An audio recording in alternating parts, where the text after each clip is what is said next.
Imagine que você pisca os olhos e, em um segundo, tudo o que você conhece desaparece. O som constante do tráfego, o brilho da tela do seu celular, o zumbido da geladeira e até a sensação do tecido sintético da sua camiseta. No lugar disso, o cheiro forte de fumaça de madeira, o toque áspero de uma túnica de lã rústica e o silêncio absoluto de uma madrugada que só é interrompido pelo canto de um galo ou o mugido de uma vaca à distância. Você está no coração de uma aldeia medieval, lá pelo ano de 1300, e decide que não quer apenas sobreviver, mas quer ser completamente autossuficiente. Você não quer depender do senhor feudal, não quer comprar nada na feira da cidade vizinha e se recusa a usar qualquer tecnologia que não tenha sido inventada ali mesmo. O que aconteceria com o seu corpo, com a sua rotina e com a sua sanidade nos próximos meses? Prepare-se, porque a realidade de um autossuficiente medieval é muito mais brutal, técnica e exaustiva do que qualquer filme de fantasia já te mostrou. Para começar essa jornada, o seu primeiro grande desafio é o teto sobre a sua cabeça. Esqueça tijolos modernos, cimento ou pregos de aço. Se você quer uma casa sem depender de ninguém, vai ter que construí-la com as próprias mãos usando a técnica de pau a pique, ou wattle and daub. Primeiro, você precisa de madeira, mas não pense que é só pegar um machado e derrubar uma árvore. Na Idade Média, quase todas as florestas pertencem ao senhor local. Se você for pego cortando um carvalho real, a sua jornada de autossuficiência termina antes de começar, provavelmente em uma masmorra. Supondo que você tenha permissão ou esteja em uma área comum, você passará semanas cortando madeira com ferramentas de ferro que, se perderem o fio, você mesmo terá que afiar em pedras de amolar. A estrutura da casa é uma trama de galhos flexíveis de aveleira ou salgueiro, entrelaçados como uma cesta gigante. Depois vem a parte divertida, o reboco. Você vai misturar barro, palha picada e esterco de vaca. Sim, o esterco é o ingrediente secreto que dá liga e impermeabiliza as paredes. Você passará dias com as mãos e pés mergulhados nessa mistura, aplicando camada por camada. O telhado será de colmo, feito de palha de trigo seca. Se você não apertar bem os feixes, a primeira chuva de outono vai transformar sua cama de palha em um lamaçal fétido. Agora que você tem um abrigo, vamos falar de comida, porque a fome na Idade Média não é uma sensação passageira, é uma vizinha constante. Ser autossuficiente significa que se você não plantar, você não come. E você não vai plantar o que quer, você vai plantar o que o solo permitir. Esqueça batatas, tomates, milho ou chocolate. Nada disso chegou da América ainda. Sua vida vai girar em torno dos cereais, cevada, aveia, centeio e, se o solo for rico, um pouco de trigo. O ciclo do pão é o trabalho mais pesado que você já enfrentou. Primeiro, você precisa de um arado. Sem bois para puxar, você terá que usar uma enxada de ferro pesada para revirar a terra compacta. Suas mãos vão criar bolhas. As bolhas vão estourar e virar calos em camadas. Depois de semear, você reza. Reza para que não chova demais e as sementes apodreçam ou que não haja uma seca que as mate. E os pássaros? Você passará horas espantando corvos, porque cada grão levado é um pedaço de pão a menos no inverno. Quando chega a colheita, o trabalho dobra. Você corta o cereal com uma foice, uma tarefa que acaba com as costas de qualquer um. Depois, precisa malhar o trigo no chão do celeiro para soltar os grãos, ventilar para separar a palha e, finalmente, moer. Sem acesso ao moinho do senhor feudal, onde você teria que deixar uma parte da sua produção como pagamento, você terá que usar um moinho manual de pedra, o quern. São horas girando uma pedra pesada sobre a outra para conseguir um punhado de farinha grossa e escura. Esse pão não será fofinho, será denso, duro e, muitas vezes, conterá pequenos pedaços de pedra da moagem que vão desgastar seus dentes em poucos anos. Para acompanhar, você terá a pottage, um ensopado eterno que nunca sai do fogo. Você joga ali ervilhas secas, favas, algumas cebolas e ervas do seu pequeno jardim. A carne? Carne é um luxo. Se você tiver um porco, ele é o seu tesouro. Você o cria o ano todo com restos e o abate no início do inverno, salgando cada pedaço, incluindo as orelhas e o focinho, porque nada pode ser desperdiçado. E o que você vai beber? Água de poço ou de rio pode ser perigosa. Sem saneamento, os dejetos humanos e animais acabam nos cursos d'água. Para não morrer de disenteria, você precisa aprender a fazer sua própria cerveja pequena, a small beer. É uma bebida de baixo teor alcoólico, feita de cevada, que passa pelo processo de fervura, matando as bactérias. Você beberá litros disso por dia, desde o café da manhã. Mas lembre-se, para fazer cerveja, você precisa de fogo. E manter um fogo aceso 24 horas por dia, sem fósforos ou isqueiros, é uma arte técnica. Você usará uma pederneira e aço, batendo um contra o outro para criar uma faísca que deve cair em uma isca seca de fungo ou linho carbonizado. Se o seu fogo apagar no meio de uma noite de inverno e suas iscas estiverem úmidas, você corre o risco real de morrer de hipotermia antes do amanhecer. Falando em inverno, como você vai se vestir? A autossuficiência têxtil é um pesadelo de paciência. Você precisará de ovelhas. Você mesmo terá que tosquiar a lã, lavá-la para tirar a gordura e a sujeira, cardar as fibras para alinhá-las e então usar um fuso de mão para fiar. Fiar é algo que você fará em cada momento vago, caminhando, conversando ou sentado perto do fogo. Leva-se meses para produzir fio suficiente para uma única túnica. Depois, você precisa tecer em um tear manual que você mesmo construiu. A cor das suas roupas será o marrom da lã suja ou o cinza, a menos que você aprenda a coletar líquens, cascas de árvores ou flores silvestres para tingir o tecido. O azul vem do pastel, o amarelo da gualda. Mas o processo de tingimento exige mordentes, como a urina fermentada, para fixar a cor. Sim, suas roupas novas vão cheirar a amônia por um bom tempo. A higiene é outro choque de realidade. Esqueça o sabonete perfumado. Você terá que fazer o seu próprio sabão usando gordura animal e lixívia, que é obtida passando água através de cinzas de madeira.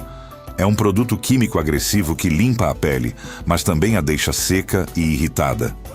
Tomar banho de corpo inteiro é um evento raro, não porque as pessoas fossem porcas por escolha, mas porque aquecer 20 litros de água no fogo de lenha exige um esforço monumental de coleta de madeira e tempo. A maioria da sua limpeza será feita com panos úmidos, e sem papel higiênico, você terá que se acostumar com folhas de plantas específicas ou musgo seco. O musgo é surpreendentemente eficiente e macio, mas você precisa garantir que ele não tenha insetos antes de usar. A saúde será sua maior preocupação. Sem antibióticos, um corte pequeno no campo, enquanto você usa a foice, pode se tornar uma infecção fatal em questão de dias. Você se tornará um mestre em ervas medicinais por pura necessidade. Saberá que a casca do salgueiro ajuda na dor de cabeça porque contém o precursor da aspirina, e que o mel tem propriedades antissépticas para passar em feridas. Mas se você tiver uma apendicite ou uma pneumonia severa, sua autossuficiência não terá resposta. O conhecimento médico da época é uma mistura de observação prática e superstição.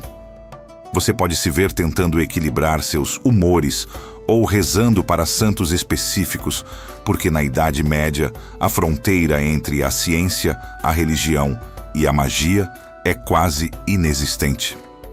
Um ponto que muita gente esquece na fantasia da autossuficiência é a luz. Quando o sol se põe, o mundo fica mergulhado em uma escuridão que nós, modernos, não conseguimos nem imaginar. Você não tem eletricidade.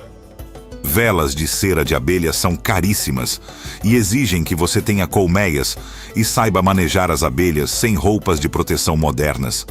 A alternativa são as velas de sebo, feitas da gordura de vaca ou carneiro derretida.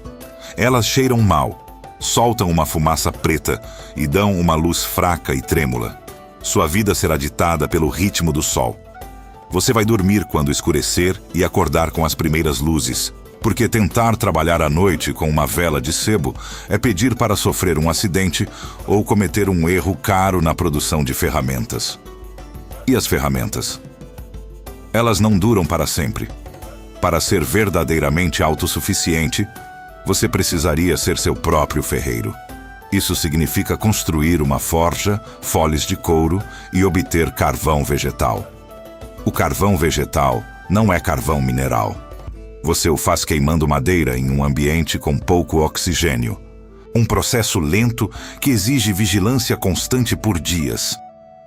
Ter uma forja significa que você pode consertar seu arado ou fazer novos pregos, mas a habilidade técnica necessária leva anos para ser dominada. A maioria dos camponeses, na verdade, não era 100% autossuficiente nesse aspecto. Eles trocavam excedentes de comida por serviços do ferreiro da aldeia. Se você insiste em fazer tudo sozinho, prepare-se para usar muitas ferramentas de madeira endurecida no fogo, que são menos eficientes e quebram com facilidade. A estrutura social da época também vai trabalhar contra você. A ideia moderna de viver fora da rede, em um pedaço de terra onde ninguém te incomoda, é quase impossível no feudalismo. Toda terra tem um dono. Para viver ali, você deve ao senhor feudal o trabalho de corveia, alguns dias por semana trabalhando nas terras dele, ou uma parte da sua produção. Se você se recusar a participar da comunidade, você se torna um pária. A aldeia medieval é um organismo vivo. As pessoas compartilham os campos, os bois para o arado e o forno de pão. Tentar fazer tudo sozinho não é apenas difícil, é visto como uma excentricidade perigosa. O isolamento social na Idade Média pode ser uma sentença de morte, pois não haverá ninguém para te ajudar se você quebrar uma perna ou se sua casa pegar fogo durante uma tempestade de raios. O tempo assume uma dimensão completamente diferente. Hoje, se você quer comer, gasta 10 minutos indo ao mercado. Na sua nova vida, cada refeição é o resultado de meses de planejamento e esforço físico. Você vai descobrir que a autossuficiência é, na verdade, uma ocupação de 24 horas. Não há tempo livre ou fins de semana. Há sempre algo que precisa de reparo, um animal que precisa de cuidado ou uma reserva que precisa ser estocada para o inverno. O estresse não vem de prazos de trabalho ou e-mails, mas da cor das nuvens no horizonte ou do som estranho que a sua única vaca fez pela manhã. A natureza deixa de ser uma paisagem bonita para se tornar uma aliada caprichosa ou uma inimiga implacável. Ao final de um ano, se você conseguir sobreviver, o seu corpo estará transformado. Você terá perdido muita gordura e ganhado músculos funcionais e densos. Sua pele estará curtida pelo sol e pelo vento, marcada por cicatrizes de pequenos acidentes de trabalho. Seus sentidos estarão muito mais aguçados. Você será capaz de identificar mudanças no clima pelo cheiro do ar e reconhecer cada som da floresta. Mas você também estará exausto. A velhice na Idade Média chega cedo para quem trabalha a terra de forma autossuficiente. Aos 40 anos, você se sentirá como alguém de 70, com articulações desgastadas pelo esforço repetitivo e uma dieta limitada. A grande lição dessa experiência seria perceber que a humanidade só progrediu porque deixamos de ser autossuficientes. A especialização e a cooperação nos permitiram ter tempo para pensar, criar e inovar. Viver como um autossuficiente medieval é uma lição de humildade profunda. Mostra que somos dependentes de uma rede invisível de milhões de pessoas que produzem nosso alimento, nossas roupas e nossa tecnologia. Ao tentar cortar todos esses laços, Você volta a uma luta primal pela existência, onde cada dia é uma vitória sobre a natureza. É um estilo de vida que exige uma força mental e física que a maioria de nós perdeu na comodidade do século XXI. No final das contas, você descobriria que o ser humano medieval não era atrasado ou menos inteligente. Pelo contrário, eles eram mestres de uma tecnologia de sobrevivência incrivelmente complexa. Saber como transformar uma planta de linho em uma camisa, ou como manter um porco vivo durante um inverno rigoroso com quase nada, exige um conhecimento prático vasto. Você ganharia um respeito imenso pelos seus antepassados, percebendo que a única razão de você estar aqui hoje é porque eles foram capazes de vencer esse desafio diário, geração após geração, com ferramentas de madeira e pedra e uma determinação de ferro. A autossuficiência medieval absoluta é um mito romântico que esconde uma rotina de trabalho escravo para si mesmo. Mas, ao mesmo tempo, oferece uma conexão com a Terra e com os ciclos da vida que o mundo moderno jamais poderá replicar. Se você tentasse viver assim hoje, sem nenhuma ajuda externa, o maior desafio não seria a falta de internet, mas o silêncio da sua própria mente diante da simplicidade brutal da sobrevivência. Você aprenderia o valor real de uma fatia de pão e o calor de uma lareira. Seria a experiência mais difícil da sua vida e, possivelmente, a que mais te ensinaria sobre o que realmente significa ser humano. Gostou dessa viagem no tempo? Então se inscreva para não perder os próximos mergulhos na história.